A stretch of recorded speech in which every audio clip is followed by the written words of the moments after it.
Behind every statistic is a story of people, livelihoods, and possibilities.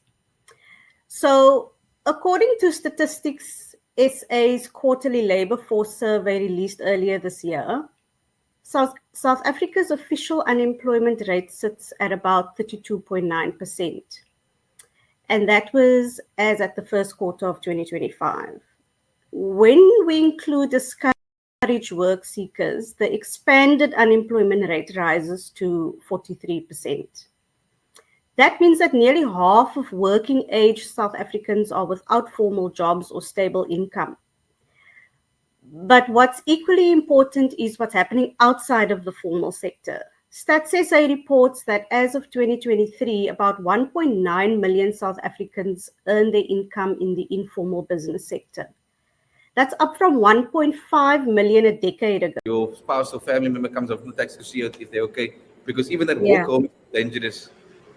So with that reality, we thought, since people are all using WhatsApp, can we build our payments platform on WhatsApp? So we did. We then made an instant payments, no bank charges system where you can pay via text on WhatsApp. We started using this for the minibus taxis, and then two things happened to our business because of this. Number one, this opened up an entire new industry for the taxis. Before, taxis didn't have access to corporates because a corporate wouldn't come to a taxi rank and say, here's 10,000 and cash, can I hire a taxi for a day? Because taxis are receiving digital payments. Corporates are now able to book taxis for their staff transport. That made us refine the corporate mobility service, where we looked at how do we book the right taxi for the right staff, how do you make sure the right staff gets into the right areas. I made a decision, and that decision was not informed, but it was, let me just fill in the first form so that I can just get space. So I didn't fill in the BDS one, I didn't fill in the MBCHB one, I filled in the BSc one. And when she came, she said, dude, I gave you medicine, I gave you dentistry, and you chose BSc. So, yeah. You see, so at the time, it's also that career awareness. And this banker understood who all the relevant people were that would make this decision, and how the bank actually made a decision to bring in an outside supplier. I was also able to lobby a lot of the people that would influence the decision. So in this case, there were I was in the investment bank, and there were a lot of people that I knew from having worked there, and really sort of senior people that were interested in us bringing really good coffee into the building. So I was able to leverage the fact that I knew these people and get some time with them and say, hey, this is what we're looking at doing. Will you support this? So I think that was the one thing. So if you just go to ChatGPT or Gemini or Cloud and you upload your job description from the company, then you tell the AI to study this job description. It's going to study it and reply with yes. So okay, fine, I've studied it, and yes, I've studied it.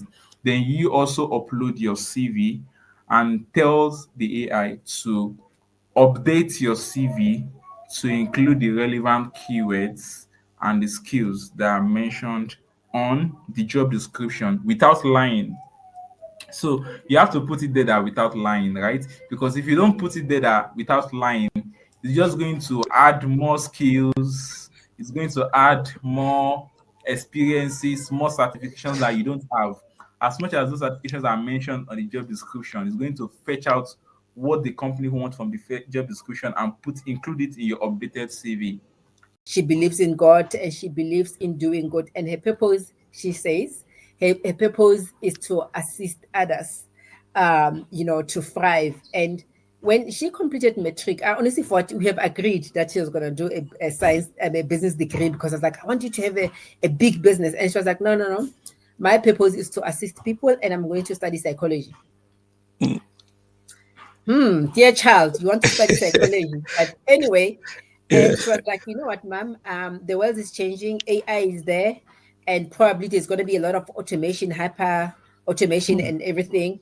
I'm probably not needing to be technical or to study IT skills. that get your CV reviewed and said, okay, we want to see this person. Let's actually have a conversation.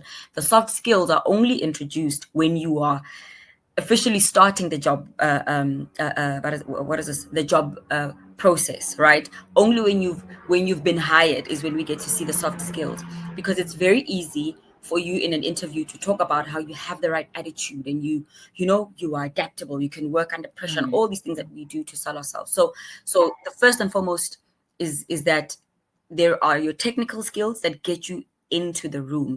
Even the money that is there to access it, by the time you get that award letter that you've been financed, the reason why you are looking for it does not exist anymore. Meaning, therefore, that the level of competency in those processes and the level of efficiency in those processes, sometimes they defeat the whole purpose itself. Because if you need money today, it is pointless if we are going to give you access to that money in 6 months' time. You needed it today so that you can deal with the pressure that your business is dealing with, that pushed you to go and look for external resources that your businesses need.